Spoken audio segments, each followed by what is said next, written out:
da, da chamada liberdade de imprensa, liberdade da informação, que a Constituição Federal ela traz como um sinônimo, né, de liberdade de imprensa. Então, liberdade de informação e liberdade de imprensa ela é tratada de forma sinônima pela própria Constituição Federal. Basta ver o artigo 220 da Constituição Federal.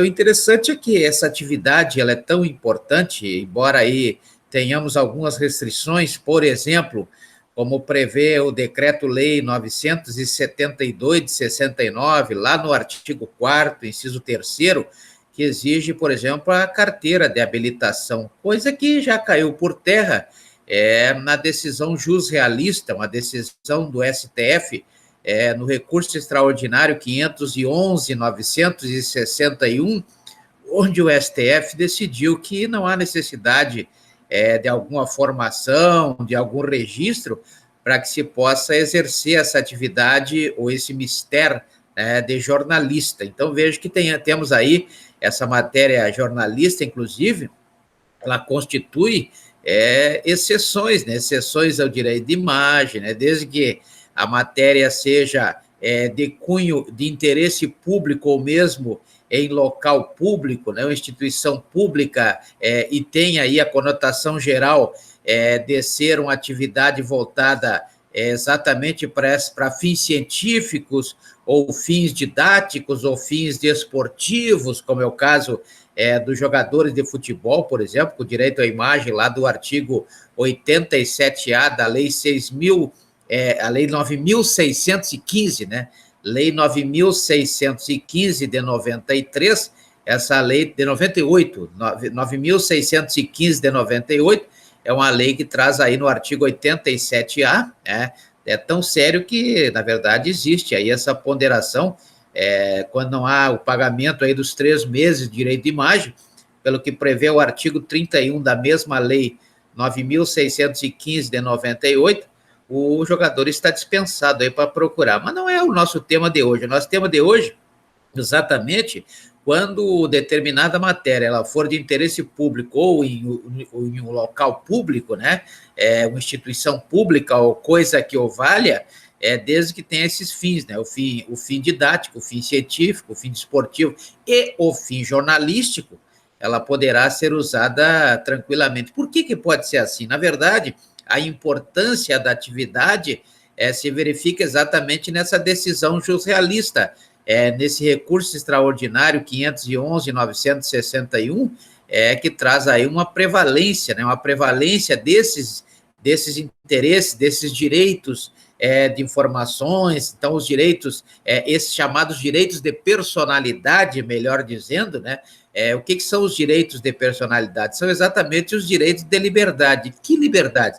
Então, nós temos aí a liberdade de criação, a liberdade de informação, a liberdade de expressão, né? Então, nós temos várias, liberdade de pensamento, então nós temos aí liberdades de criação, de pensamento, de expressão e de informação, e essa liberdade de informação prevista na Constituição Federal, no artigo 5º, inciso 14, como um direito fundamental de todo e qualquer cidadão, né? Então, existe uma prevalência desses direitos de personalidade sobre os outros direitos previstos lá no artigo 5º, inciso 10º da Constituição Federal, né? Por exemplo, os crimes, as violações à honra, né, que pode ser aí pela calúnia do artigo 138 do Código Penal, a difamação do artigo 139, ou a injúria do artigo 140 do Código Penal, ou seja, a invasão, a violação à honra de uma pessoa.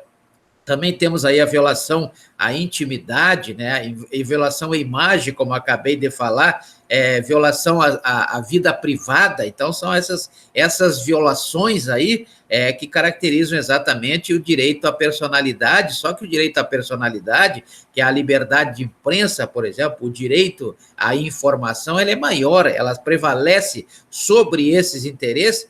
Isso está previsto lá na DF, ou seja, a ação descumprimento de preceito fundamental número 130, né, que foi corroborado aí na reclamação 18.566 e também outra reclamação, que é a reclamação 22.238, ambos no STF. Então, essa decisão jusrealista, ela trouxe aí, na primeira delas, na DPF 130, a desobrigação de cursar um curso de jornalismo ou de ter aí um registro para ter a carteirinha de jornalista para ser jornalista. Então, veja uma atividade que respeita, logicamente, o direito fundamental previsto lá no artigo 5º, inciso 13 da Constituição Federal, é regulamentado pelo Decreto-Lei 972 de 69, mas, por entendimento jusrealista, né, nem carteirinha precisa ter, nem formação há de se ter para se exercer aí o mistério de jornalista. Isso por quê? Porque, na verdade, temos aí o amparo da Constituição Federal, lá, por exemplo, no artigo 5º, inciso 10, que diz que são invioláveis, né, a intimidade, como eu já falei, a vida privada, a honra e a imagem. Então, em tratando-se de bens como a imagem, como a honra, como a intimidade, né? Intimidade e a vida privada, embora sejam bens jurídicos estabelecidos conforme determina o artigo 5º, inciso 10 da Constituição Federal, eles estão sob ou submisso ou abaixo desse direito à informação previsto no artigo 5º, inciso 14 da Constituição Federal, ao lado, logicamente, de outros direitos, né, como, logicamente, se vê a liberdade de pensamento, a liberdade de criação, a liberdade de expressão e a liberdade de informação, que é talvez a liberdade aí que estejamos tratando quando falando aí sobre a questão da profissão de jornalista, né, como os senhores bem sabem. Então, vejam que o artigo 5º, inciso 10, ele traz como inviolável essas liberdades, ou esses direitos, né, o direito à intimidade, o direito à honra, o direito à imagem, o direito à vida privada, e ao mesmo tempo que assegura o direito à indenização, como acontece, por exemplo, lá no artigo 953 da Lei 10.406 de 2002, quando traz a violação à honra das pessoas, né? E essa violação ela pode acontecer pelo dano material, aquilo que efetivamente aconteceu, o dano que aconteceu, e também o dano decorrente do dano moral, né? O dano moral é aquele que traz aí a perturbação, o desassossego, né? Uma situação de constrangimento, logicamente que também temos aí a aferição desse dano moral, como se dá lá no artigo 954, por exemplo, no caso de uma violação à vida, etc. Então, temos uma série de situações que decorrem desse artigo 5º, inciso 10, da Constituição Federal. Também temos esse direito à informação, logicamente, que é o instrumento de trabalho do jornalista, lá no artigo 5º, inciso 14 da Constituição Federal, quando diz que é assegurado a todos, né, assegurado a todos o acesso à informação, ou à liberdade de informação, sem restrição alguma. Então, nós temos aí, todos têm o direito ao acesso à informação, logicamente resguardado aí o sigilo da fonte, né? Então, veja que esse inciso 14 do artigo 5º está ligado diretamente ao exercício da profissão de jornalismo, ou seja, está aí ligado exatamente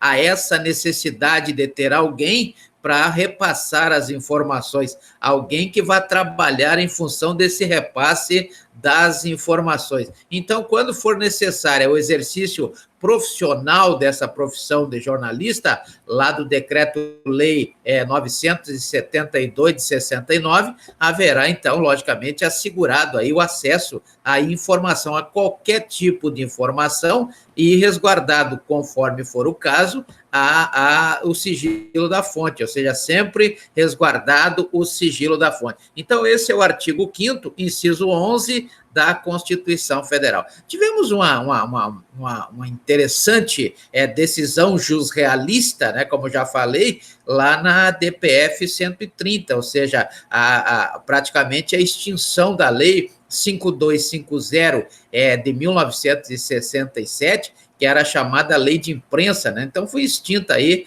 a Lei 5250 de 67, que é do tempo aí do governo militar, então ela foi extinta em função